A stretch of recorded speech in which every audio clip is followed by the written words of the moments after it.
Power situation के बारे में अगर बताना है तो आप सब लोग वाकिफ हैं, इस साल जो स्थिति है, हमारी जो पानी का लेवल नदी में और डैम में, उसमें ड्रास्टिक रिडक्शन हुआ है। जो हम पीक समर में, जैसे जून जुलाई अगस्त में, हमारे जो जम्मू कश्मीर के जो हाइड्रो पावर प्रोजेक्ट्स हैं, जिसमें मुख्यतः बगलिहार, हम टोटल हमारे जो जनरेशन यूनिट से 1000 से भी ज्यादा, तकरीबन 1000 से 50 मेगावाट तक की बिजली जनरेट होती थी। मगर सितंबर 15 और सितंबर एंड तक और अभी अक्टूबर में, सितंबर 15 तक वो तकरीबन 750 मेगावाट तक नीचे आ गई थी। अभी फिलहाल वो 200 से 250 तक की सीमित है। ये एक बहुत ही ड्रास्टिक फॉल है, क्योंकि पानी का स्तर नदियों में, जलाशय में बहुत ही नीचे गिरा है, क्योंकि ड्राई स्पेल के वजह से। ये इस किल्लत के वजह से ही हमारे बिजली की जो सप्लाई है उसमें इफेक्ट हुआ है। मैं अभी एक ओवरऑल सिचुएशन जम्मू कश्मीर की डिवीजन की, जम्मू और कश्मीर डिवीजन के दोनों साथ में देना चाहता हूं। फिलहाल अब हाल ही में हम कश्मीर डिवीजन में तकरीबन 1100 से 1200 मेगावाट की बिजली को सप्लाई कर रहे हैं, और जम्मू डिवीजन में 900 मेगावाट की बिजली को सप्लाई कर रहे हैं। ये अगर हम देखेंगे तो पिछले साल का जो तुलना में लगभग उसी स्तर पर हम मेंटेन कर रहे हैं। मगर जो बिजली की अवेलेबिलिटी हम देखेंगे, बिजली की अवेलेबिलिटी सिर्फ 1400 मेगावाट ही है, क्योंकि हमारे जो सेंट्रल जनरेटिंग स्टेशन एनएचपीसी है, एनटीपीसी है, दूसरे जो सेंट्रल जनरेटिंग स्टेशन के, और हमारी जो स्टेट जनरेटिंग स्टेशन, पूरा मिला के हमारे पास बिजली की जो उपलब्धता है वो 1300 से 1400 मेगावाट ही है। जो हम सप्लाई कर रहे हैं 2100 मेगावाट दोनों डिवीजन को मिला के, जो बीच का गैप है 1400 मेगावाट से 2100 मेगावाट, तकरीबन 700 मेगावाट बिजली हम एक्सचेंज से, पावर एक्सचेंज से खरीद के दे रहे हैं। मैं आप लोगों का अवगत करना चाहता हूं, पावर एक्सचेंज में दाम बहुत ही ज्यादा है। ये दाम अभी फिलहाल इस टाइम में, इस जो वक्त में 5 रुपए से लेके 10 रुपए तक पहुंच रहा है, जो हमारी एवरेज रेट है पर डे की 7 रुपए पर यूनिट। मगर मैं आप लोगों को बताना चाहता हूं, जो बिजली हम लोगों को यहाँ के जो सप्लाई कर रहे हैं, जो बीपीएल का रेट है हमारा 1 रुपए 25 पैसा, जो उससे जो नेक्स्ट स्लैब है, जो 200 यूनिट तक का जो स्लैब है, 200 से जो 400 यूनिट तक का स्लैब है, हम 2 रुपए से 3 रुपए 80 पैसा तक हम लोग कलेक्ट करते हैं। ओवरऑल जो average billing rate, commercial industrial सब मिला के, हम 4.5 रुपए में एवरेज बिलिंग रेट हमारी है।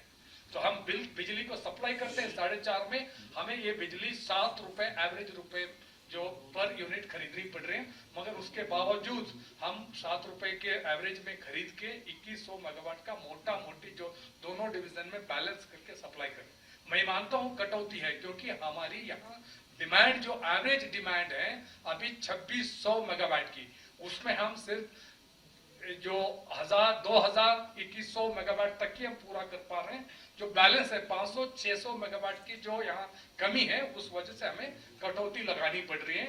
ये कटौती मैं यही कहना चाहता हूँ कि हमने इसको जो निपटारा कर, क्योंकि पीक विंटर आने वाला है, हमारी जो डिमांड और बढ़ने वाली है, उसको सारा हम नजर रखते हुए, क्योंकि हम पीक विंटर में हमारे बाद में जो एक्सचेंज में भी पावर उपलब्धता नहीं होगी, तो उसके लिए हमने पुख्ता क्रम भी लिया है, उसका हमने स्टेप्स भी उठाए हैं। मैं ये कहना चाहता हूं कि ये हमारे जो पहला स्टेप है कि हमने यूपी गवर्नमेंट के साथ बैंकिंग यानी एक्सचेंज बार्टर सिस्टम को हमने लास्ट ईयर भी किया था, इस साल भी 500 मेगावाट का अरेंजमेंट किया, उसका पावर फ्लो स्टार्ट हुआ है। मगर फिलहाल हमें तकरीबन 100-110 मेगावाट ही मिल रहा है। पीक विंटर में उसकी उपलब्धता बढ़ जाएगी। दूसरा स्टेप हमने भारत सरकार से रिक्वेस्ट किया था। भारत सरकार हर साल, क्योंकि हमारी जो जनरेशन और कम हो जाएगी तो उपलब्धता कम होती है।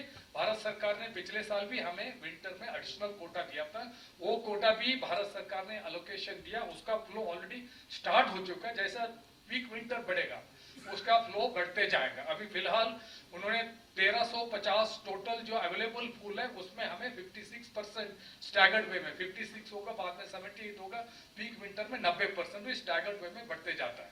सो तीसरा स्टेप हमने जो अभी जो 500 मेगावाट एनटीपीसी से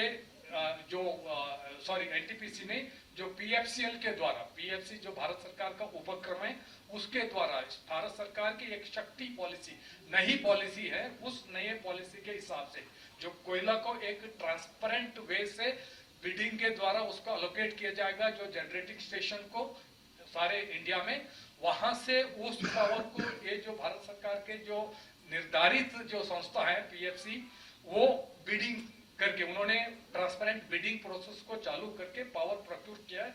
वो 5 रुपए के आसपास पर यूनिट पावर मिलेगी। 500 मेगावाट के पीपीए के सारे बंदोबस्त ऑलरेडी हो चुके, वो अंतिम चरण पर है पीपीए एंटर करने की।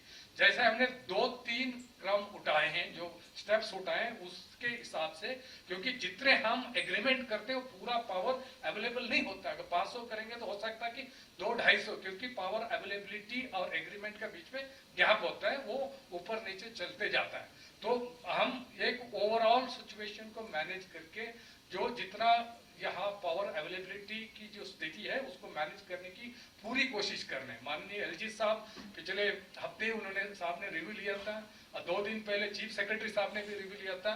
हम लोग पूरी तरह जो पावर के सिचुएशन को मैनेज करने के लिए और आने वाले विंटर को उसकी जो डिस्ट्रेस को उसको मैनेज करने के लिए हम लोग पूरी कोशिश में लगे। और मैं confident that we will be able to manage this situation, जैसा हमने पिछले साल मैनेज किया था।